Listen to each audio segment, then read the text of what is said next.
Programme میں ایک مرتبہ پھر آپ کو خوش آمدید کہتا ہوں۔ ناظرین کرام، آج کے دور کو اگر سامنے رکھیں ہم، یہ ٹارگٹ کلنگ، خودکش حملے، ناگہانی اموات، سڑک پر چلتے چلتے کسی کو گولی مار دی جاتی ہے، کہیں امن نہیں ہے، سکون نہیں ہے، چین نہیں ہے۔ بڑھاپا آج کل ہوتا کس کو نصیب ہے؟ بڑا عجیب سا جملہ کہہ رہا ہوں، بڑھاپا آج کل ہوتا کس کو نصیب ہے؟ آج دنیا کے اندر بین الاقوامی طور پر جو شرح اموات ہے، اس میں تو نوجوانوں کی اموات زیادہ ہے۔ یہ سڑکوں گلیوں میں جو لوگ مارے جا رہے ہیں، ان کی عمریں تو دیکھیے، 23 سال، 24 سال، 30 سال، 35 سال، اور جو خودکش حملے کر رہے ہیں وہ 16 سال، 18 سال، 20 سال۔ حدیث پاک میں آتا ہے کہ روزانہ حضرت اسرائیل علیہ السلام جو قبض روح پر مامور ہیں، ہر گھر پر دستک دیتے ہیں اور فرماتے ہیں کہ اے گھر والوں، کیوں غفلت میں پڑے ہوئے ہو؟ ان قریب میرے ساتھ تمہارا سابقہ پڑھنے والا ہے، ان قریب۔ توبہ توبہ، اے اللہ توبہ۔ قبض روح کی اتنی تکلیف ہوتی ہے کہ سرکار دو عالم صلی اللہ علیہ وآلہ وسلم نے ارشاد فرمایا، اگر مرنے والے کو، یہ سرکار کا ارشاد ہے ناظرین کرام، کہ اگر مرنے والے کو فرشتے دبوچ کر نہ رکھیں تو کسی کے قابو میں نہ آئے گا اور جنگلوں کو نکل جائے گا، بھاگا بھاگا کرے گا۔ قبض روح کی اس قدر تکلیف ہوتی ہے۔ ایک اور روایت میں آتا ہے ناظرین کرام کے نبی کریم صلی اللہ علیہ وآلہ وسلم کا ارشاد پاک ہے کہ روح قبض کرنے کی اتنی تکلیف ہوتی ہے کہ اگر 1000 تیز دھار کی تلواروں سے یک بارگی حملہ کیا جائے اور اس کو ٹکڑے ٹکڑے کر دیا جائے تو وہ تکلیف نہیں ہوتی جو تکلیف روح قبض کرنے کی تکلیف ہوتی ہے۔ یہ فرشتے دبوچ لیتے ہیں۔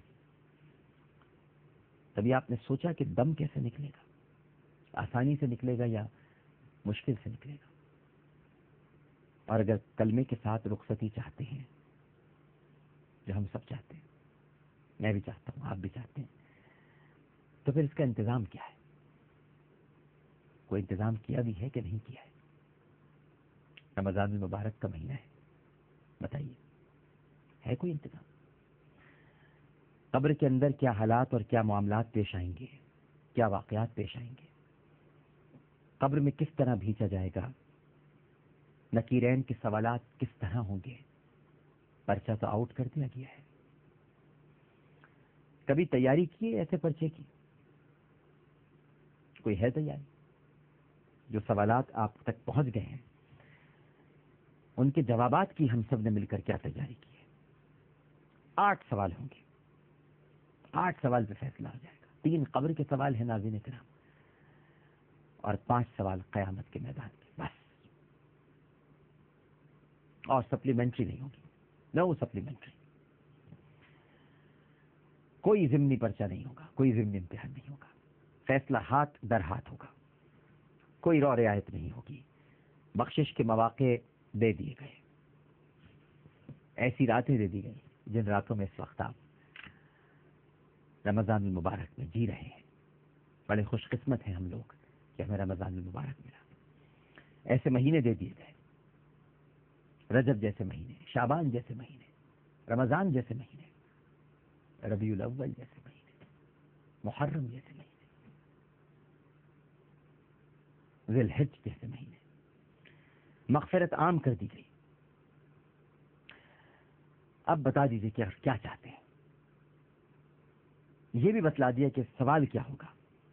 قبر میں 3 سوال ہوں گے اور قیامت کے میدان میں 5 سوال ہوں گے۔ بس ان سوالات کی تیاری کر لیجئے، یہی تو کرنا ہے، سب کچھ اسی میں بھائی۔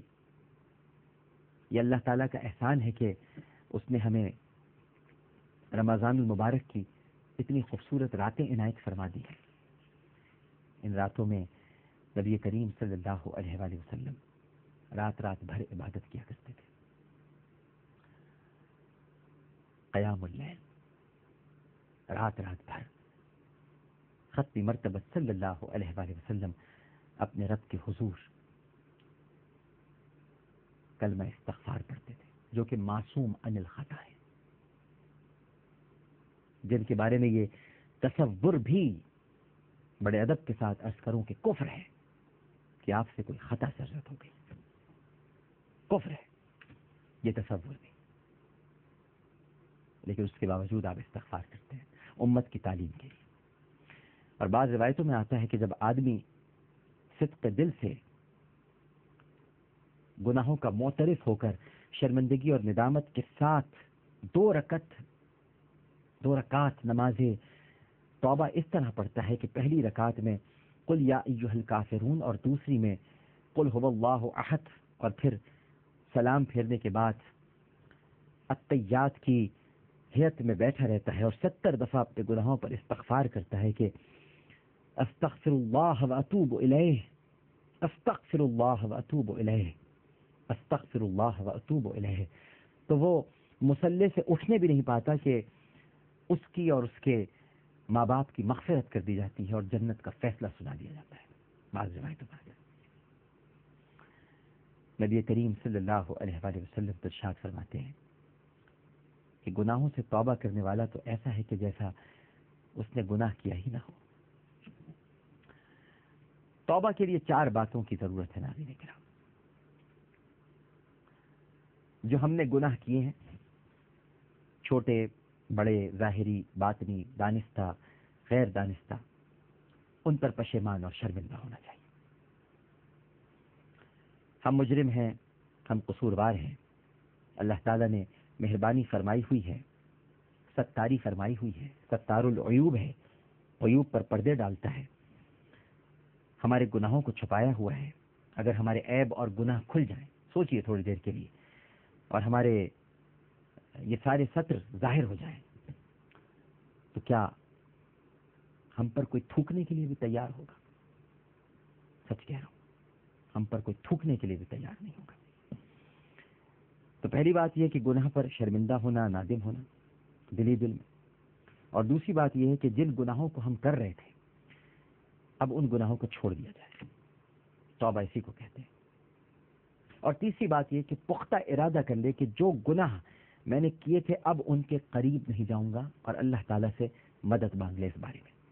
اور چوتھی بات یہ ہے ناظرین کرام کہ کسی کا مالی حق ہو یا جانی حق ہو تو وہ ادا کر دے یا معاف کر دے یا کرا لے۔ جب آدمی کیے پر پچھتاتا ہے اور کیے ہوئے کو چھوڑ دیتا ہے اور آئندہ بچنے کا پختہ ارادہ کر لیتا ہے تو اللہ سبحانہ و تعالی اس کو ایسا معاف کرتا ہے کہ جیسے وہ ابھی ابھی اپنی ماں کے پیٹ سے پیدا ہوا ہے۔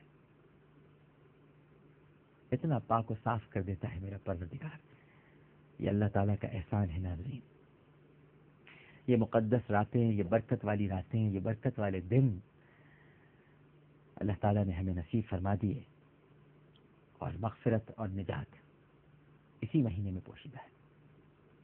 اس کے ہر عشرے میں کوئی نہ کوئی تحفہ ہے، تحفے کو حاصل کر لیجیے۔ اللہ تعالیٰ نے